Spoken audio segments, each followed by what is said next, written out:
I am so excited because this episode brings us to the University of Lethbridge, designed by Canadian architect Arthur Erikson. Arthur was responsible for the Simon Fraser University as well as the University of British Columbia's Anthropology Building. This is all precast cement. It was originally going to be done in brick, but they decided to do it in cement, and it's an incredible brutalist wonder. It is set in the coulees, and there's access to all the trails for students, access to the river, and this dynamic landscape that you could look at while you're studying. I'm so lucky because I was given permission to film the university during COVID. I had all 9 floors to myself. It's an incredible work of art. And I'm so excited to show it to you. Let's go check it out.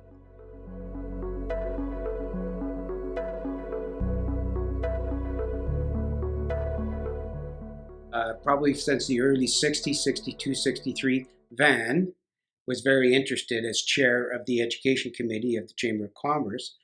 He was very interested in getting a university here. So he was very instrumental in the university's creation at the University of Lethbridge. So he gave Arthur a call.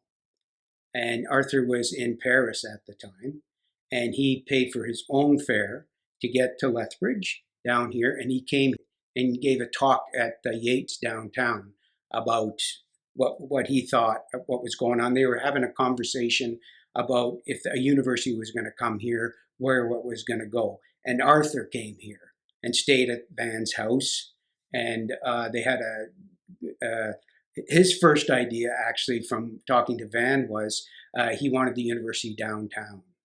He thought it would be really cool to be connected to the downtown and make the downtown come alive. They flew around town and he saw the coulees. So his inspiration was the bridge, the viaduct bridge that was built here.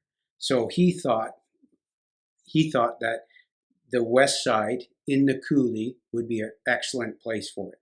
So when the plane landed and stuff like that, they eventually walked over there that day or the next day to take a look and just see. The building itself, as Erikson said, is that he said learning takes place all over a campus.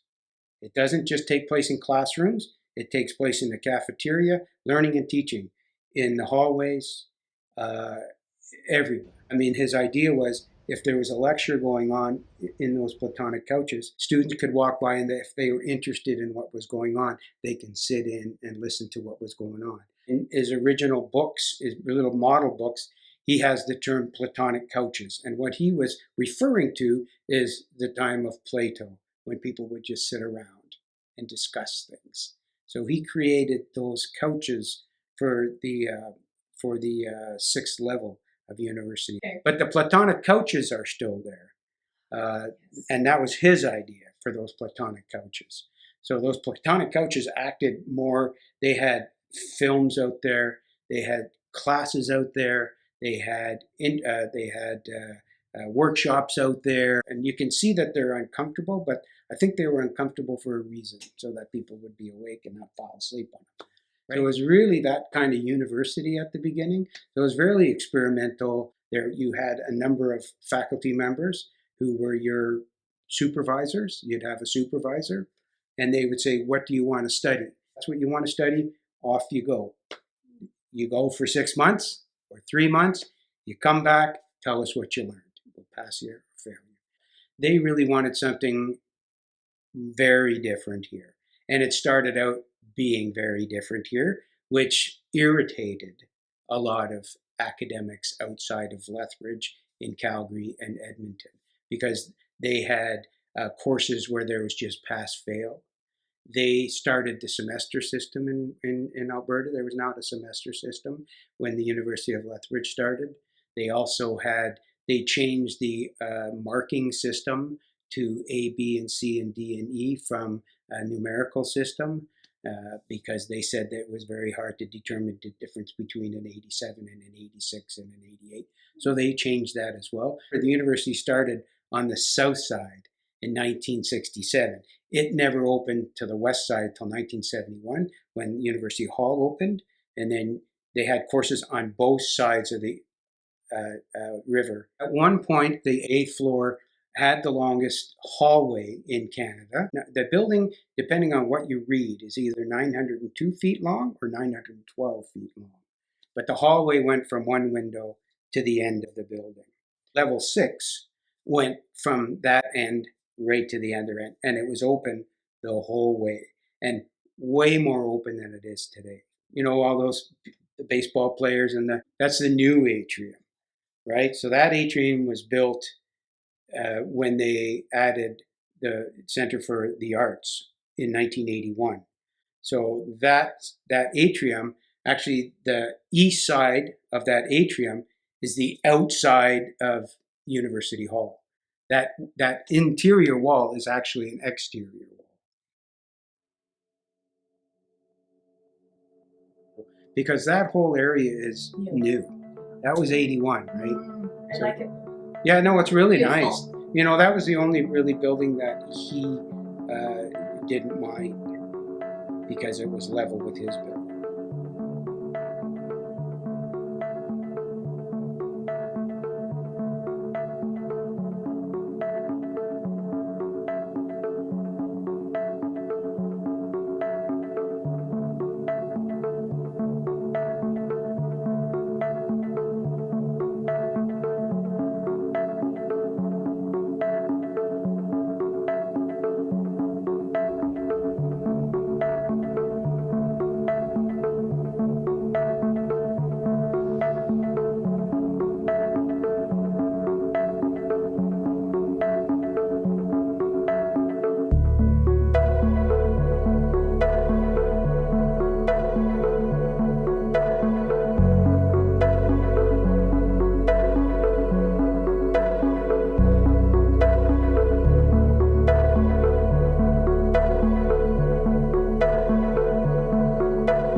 The original concept of the university was done in March of 1968. It was finished. And they said, no, there's not enough money for this whole campus. We've only got $17.5 million. You're not going to be able to do this. You got to switch it out. So he was very annoyed with that because of his original ideas. Also, in some of the pictures, have a tiered waterfall going down to the Oldman River, right? And he had reflective. He called them reflective pools. And one of the pools he was going to put Moses. So that was the first piece of art that the university ever had. And in some of the drawings that I've seen, Moses is in the top reflective pool until the engineers told him you couldn't put water underneath that building. Yeah, most of it is precast concrete, yes. They did it all on campus as well. They had an area where they built all that stuff right on campus. There was a love-hate relationship with the building in Lethbridge. A lot of people thought it was, they called it the concrete bunker. They called it a lot of different things. A lot of people thought it looked like a ship and it was going to sink and fall into the river. There was a lot of those kinds of things. Personally, I really liked the building. I thought it was really cool. I have a lot of architects coming down here. When I was the archivist, they would phone me from Calgary or Texas and say, I'm coming through, I'm an Erickson fan, I'm flying to Calgary, I'm renting a car, I'm coming down there, can you show me the building?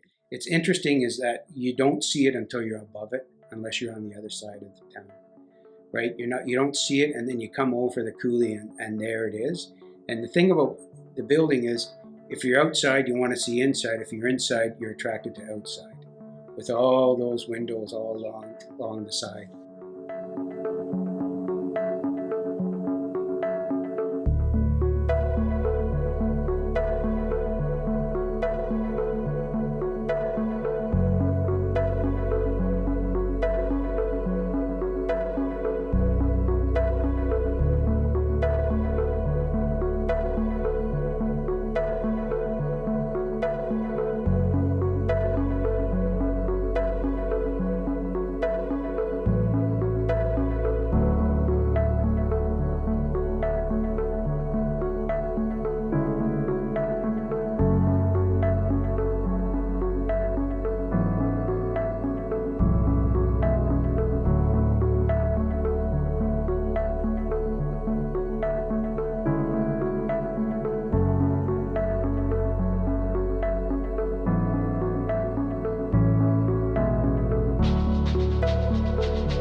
So this tip for the mid-century dweller is, where can I get art?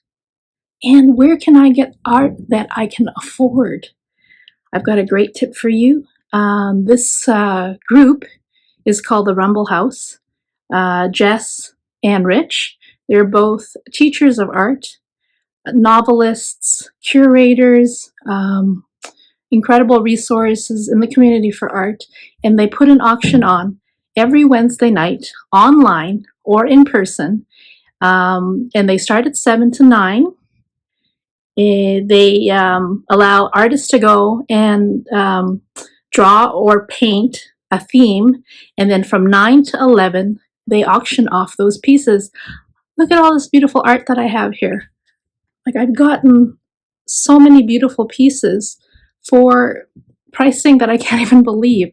It's a great idea for gifts, and you just have to find them on Facebook under Rumble House, and I'll also add a video here about them speaking about what they do. Hi, I'm Richard Theroux. And I'm Jessica Theroux. And we're here at Rumble House. We wanted to introduce new people to what we do here. Yeah, what are we doing? Well, like right now? Or in general? Yeah, well, like what are we doing? We have puppets. We do Wednesday night art rumbles. What's a rumble? Every single Wednesday. What's a rumble? For 440 Wednesdays. 7 o'clock we get together, we spin a wheel, we get 3 random pieces of inspiration. We make art from 7 o'clock till 9 o'clock, and at 9 o'clock we have a live auction. Yeah, and with COVID, we started doing it also online. Now that we've been able to open up a little bit, yes. Double vaxxed. Double vaxxed, and we... And you get a free button when you show your proof of double vax. Yeah, definitely. And the auction's online too? Auctions online too. So and what other things do we do? We have, yeah. Book. We worked with the Canadian Space Agency. We're launching the poetry book. Yeah. We do poetry events. Oh, wow. And we also teach during the day. So that's... and one day we're going to put the Rumble House on a cruise ship. We're looking forward to that. Right? Yeah. Right. Sunscreen. We also might be turning this place into a university at some point. Right. Kind of a at-home learning space with like a little less structure. We've done puppet shows where we do book interviews. Is puppets called? A Provocative Discourse with Birds. You The can Birds. find those on YouTube. Yeah. We made a Christmas movie. It was at the Plaza. That was good times. And did we say art in space? That was a weird one. 150 tiny paintings in space. With the Canadian Space Agency. Right. Yeah. Quite a resume. Yeah. I I'd love love to see you soon. Come into the Rimmel House.